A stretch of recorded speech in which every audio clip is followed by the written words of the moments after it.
তো অনেকেই জানো বাবা 1 মাস ধরে এই জায়গাটাতে ঘুমোচ্ছে, এই জায়গায় থাকে। তো বাবা এখন উঠে হয়তো কোনো জায়গায় গেছে, সেটা বলতে পারছি না, এটা গুটিয়ে রাখি। আর এদিকে হচ্ছে রাত্রেবেলা আমি বাবার খাবার রেডি করে রেখেছিলাম, কিন্তু বাবা খায়নি। যাই হোক, তোমাদেরকে আরও একটা জিনিস দেখাই। কালকে আমাদের কারো খাওয়া হয়নি, ডাল রান্না করেছে, ডাল ভাজি মাছ সবই রয়েছে, যে যার মতন ভাত শাক সবজি সব কিছু রয়েছে। এগুলো আজকে সব ফেলানি যাবে এখন। তো শুভ সকাল আমার প্রিয় পরিবার, তোমরা সকলে কেমন আছো? সকলে খুব ভালো এবং সুস্থ রয়েছে, তো অবশ্যই কমেন্ট করে জানাবে। আর আমি তো যেরকমটা আছি সেরকমটাই চলছি, না জানি কার কোন নজর কিসের কোন নজর আমার উপর, আমাদের সংসারে পড়েছে বা আমার উপর পড়েছে, একটুও ভালো যাচ্ছে না দিনকাল। তো যাই হোক, পুরোপুরি ফ্রেশ হয়ে নিয়েছি। তো চলো, ছোটদের অনেকটা ভালোবাসা ও বড়দের প্রণাম জানিয়ে শুরু করছি আজকের দিনটি। তোমরা পুরো ব্লগটা দেখো, অনেক কিছু বুঝতে পারবে আজকের ব্লগে। তো আমি কিন্তু একটুখানি চা করে নিয়েছি, আর চা করে নেওয়ার সঙ্গে সঙ্গে চাটা খাওয়া হয়ে গেছে। কত বাসনপত্র বেরিয়েছে দেখো, কারণ হচ্ছে প্রত্যেকদিন এত মাছ টাছ বেরোচ্ছে, তার মধ্যে ভালোই লাগছে না আর কিছু। মাছ তো আমি আর পছন্দই করছি না, কিন্তু কি বলবো, বাবা খাওয়ার জন্য আনে, তোমাদের দাদাভাই আনছে। এখন আমি না খেলেও তো রান্না করে ওদেরকে দিতে হবে। তো এখানে আমি মাছ ভাজা করছি, মাছ ভাজা করার পরে পুরো টেবিল সব কিছু মুছে নেবো, একটুখানি পরিষ্কার করে নেব। তারপরে পুরো ঘরটা দেখি যদি একটু মোছামুছি করতে পারি তাহলে করবো, নাহলে ঝাড় দেবো।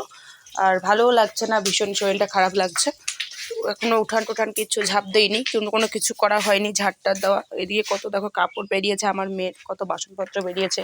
এখনো ওই ঘর পরিষ্কার করা হয়নি, এখনো গোয়াল ঘর যাওয়া হয়নি, গরু আনা হয়নি। মানে বিশাল চাপে পড়ে আছি ভাই, ভালো লাগছে না, আর কোনো কিছু ভালো লাগছে না। কি রান্না করবো বুঝতে পারছি না। তো চলো কিছু একটা সবজি মবজি কেটে নেই, ভাত বসিয়ে দেই। আর তোমাদের দাদাভাই কিন্তু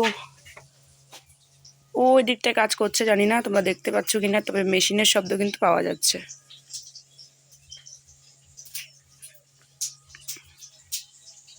একটা জিনিস কালকের পর থেকে বুঝে গেছি, কালকে শিব চতুর্দশী ছিল, কালকের পর থেকে একটা জিনিস খুব ভালোভাবে বুঝে গেছি, শ্বশুরবাড়ির নামক জায়গাটাতে একাই মরতে হবে, একাই লড়তে হবে, একাই চলতে হবে ভাই।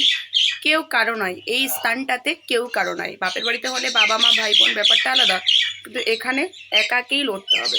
স্বামী থাকবে, তবে স্বামী যদি মেরুদণ্ড হয়ে থাকে, বাকি তো পুরো শরীরটা আমার। তো স্বামী তো স্বামীই থাকবে, তার সাথে হচ্ছে বাকি যাবতীয় যা কিছু সব কিছু কিন্তু করতে হবে। যেমন মনের সাথে যেমন শরীরটারও প্রয়োজন, তেমন স্বামীর সঙ্গে কিন্তু আমারও প্রয়োজন। যেমন শিবের সঙ্গে শক্তি প্রয়োজন, ঠিক সেরকমটাই। তবে স্বামী হচ্ছে আমার, যেমন মানে হৃদয়টা, আমার মনটা হচ্ছে স্বামী, কিন্তু দেহটা আমি হচ্ছি। বোঝাতে পারলাম কিনা জানি না। তবে যা করতে হবে নিজেকে করতে হবে, যা লড়তে হবে নিজেকে লড়তে হবে, মরতে হলেও নিজেকে মরতে হবে, খেটে খুঁটে যা করো না কারণ নিজেকে করতে হবে। তো চলো, এই যুদ্ধ আমি একাই লড়বো, দেখি কতদূর কি হতে পারে। তোমাদেরকে সাক্ষী রেখে, 10 জনে হোক 5 জনকে হোক সাক্ষী রেখে আজ থেকে শুরু করলাম একটা নতুন অধ্যায়, নতুন জীবন। এই যুদ্ধের সঙ্গে তোমরা সাক্ষী হয়ে থেকো। চলো পুরো ব্লগটা দেখো।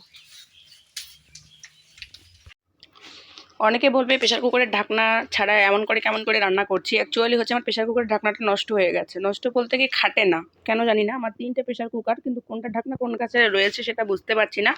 মানে আমি সেটিং করতেই পারছিলাম না, ঢাকনাটা অনেকটা ছোটো, কেমন জানি ফাঁক ফাঁক রয়ে যাচ্ছে রবারটা দিয়েও। তো তার জন্য আর কি এরকমভাবে রান্না করছি, শর্টকাট হয়ে যাবে তাড়াতাড়ি। এদিকে আমি সবজি কেটে নিয়েছি, এসব রান্না করবো এখন।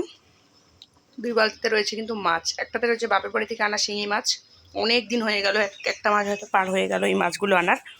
এদিকে রয়েছে শৈল মাছ, 2টাই মরে গেছে। এখন মাছ কাটবো, কখন কি করব কি জানে।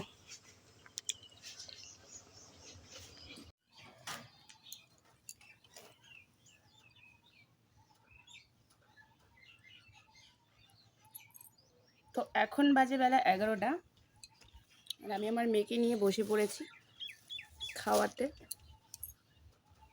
তো প্রত্যেক দিন কিন্তু এরকমভাবেও খায় না, খুব কষ্ট করে খাওয়াতে হয়, কারণ নিজে খেতে চায়, ও কারো হাতে খাওয়া পছন্দ করে না।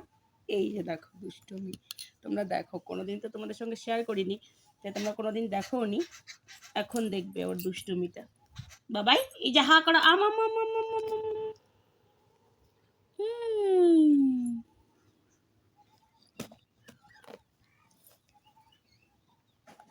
একটুখানি বসেও থাকতে পারে।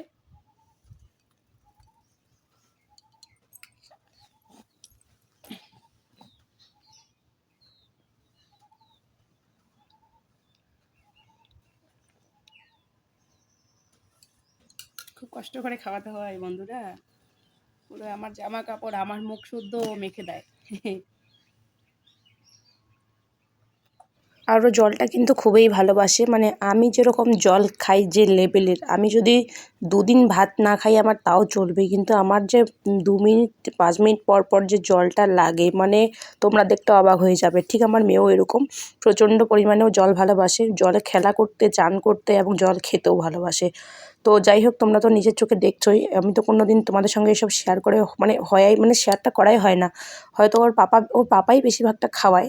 আমি বেসিক্যালি বাড়ির নানানটা কাজে ব্যস্ত থাকি, ওর পাপাই ওষুধ খাওয়ায় দেয়, আবার ওর পাপাই মনে করো সব কিছু খাওয়া দাওয়া ওকে দিয়ে দেয়। আর আমি কিন্তু ওকে স্যারালাইজ খাওয়াচ্ছি এখন।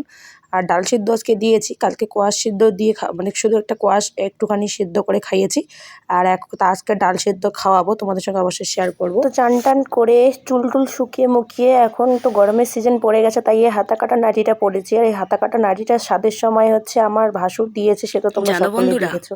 আমি আজ পর্যন্ত কেন সুইসাইড করিনি বা কেন আত্মহত্যা করে মারা যাইনি, এই ছোট্ট ফুলটার জন্য। এই ছোট্ট ফুলটাকে আমি এত কষ্ট সহ্য করে, এত এত কিছু সহ্য করে যখন এই পৃথিবীতে ভালোভাবে আনতে পেরেছি আমার এই সংসারে, আমার এই জীবনে, তাহলে এই ফুলটার জন্য আমি সমস্ত রকম কষ্ট সহ্য করতে রাজি, সমস্ত রকম কষ্ট। কারণ এই ফুলটাকে ছেড়ে যদি আমি মরেও যাই, তাহলে ভগবান হয়তো আমাকে অনেক বড় একটা অভিশাপ দেবে।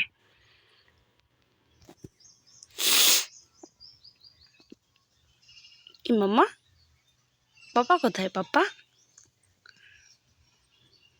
কোনো কিছু করতেই ভালো আর লাগছে না, না রান্না করতে, না খাওয়া দাওয়া করতে, না কোনো কিছু করতে ভীষণ কালো লাগছে, জানি না কেন। তো যাই হোক, কালো মানুষ কালো তো লাগবেই।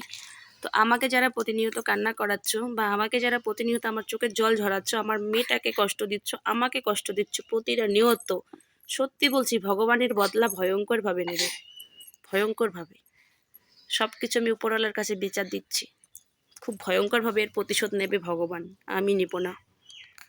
তো সবশেষে পুরোপুরি রেডি হয়ে আমি একটু গেলাম ময়নাগুড়িতে, কারণ ময়নাগুড়িতে আমার ভীষণ লেভেলের একটা দরকার ছিল, যেটা আজকে না গেলে হতোই না। এই কারণে আমি মেয়ে কিন্তু ঘুমিয়ে পড়েছে কোলে, আর আমি মেয়েকে নিয়েই চলে গেলাম আমার ময়নাগুড়িতে। তারপরে তোমাদের দাদাভাই আমার সঙ্গে গেছিলো। আর এদিকে হচ্ছে তোমাদের সঙ্গে একটা জিনিস শেয়ার করি, যেহেতু আমার শ্বশুরবাড়ি থেকে জলপেশটা আমার অনেকটা কাছেই, তো আমার দুটো বোনেই জলপেশ মেলায় এসেছে, ওরা কিন্তু আমাদের বাড়িতে আসেনি। তো ওরা আমাকে ফোন করেছিল, আর ওই সময় আমি বাড়ির থেকে বেরিয়েছিলাম। তারপর ভাবলাম আমিও যখন ময়নাগুড়িতে কাজ আছে, ময়নাগুড়ি কাজটা করে ধূপগুড়িতে যে আমি আগে কাজ করেছিলাম, তো সেই কাজের ওখানে আমাকে আজকে ডেকেছে, তো আমি ওখানেই যাচ্ছিলাম। তো বাড়িতে আমি কিন্তু আমার বাবার বাড়ি যাব না, সেটা সত্যি কথা, আমি ওখানে আমার কাজেই যাব, কারণ আমি আবার কাজে জয়েন করব এর জন্যই। আর আমি যে ভাড়া বাড়িটা দেখেছিলাম আগের ব্লগে বলেছিলাম, সেটাকেই আজকে শিওর করতে যাব। তো যাই হোক, অবশ্যই পরের ব্লগে তোমাদেরকে জানাবো। আর এই একটা আমার প্রিয় জায়গা, যেটাতে তোমরা একবার এসো তোমরা প্রেমে পড়ে যাবে, আমি শিওর দিয়ে বলছি। তো চলো, ভীষণ তাড়াহুড়ার মধ্যে আছি, আর ভীষণ লেভেলের খারাপ অবস্থায় পড়ে আছি, নিজের শহরটাকে মানে নিজের গ্রামটাকে ছেড়ে যাচ্ছি। তো যাই হোক, আজকের মতো ভিডিওটা এখানে শেষ করছি। ভিডিওটা কেমন হয়েছে অবশ্যই কমেন্ট করে জানাবে। আর আমার ভিডিও যদি ভালো লাগে, তাহলে নতুন নতুন এরকম আবারও ব্লগ পেতে অবশ্যই আমার চ্যানেলটা সাবস্ক্রাইব করতে হবে, আর একটা সুন্দর কমেন্ট করবে, লাইক করবে। তো চলো, দেখা হচ্ছে নেক্সট আবার ধামাকাদার কোনো ব্লগে। ততক্ষণে সবাই ভালো থেকো, সুস্থ থেকো, টাটা।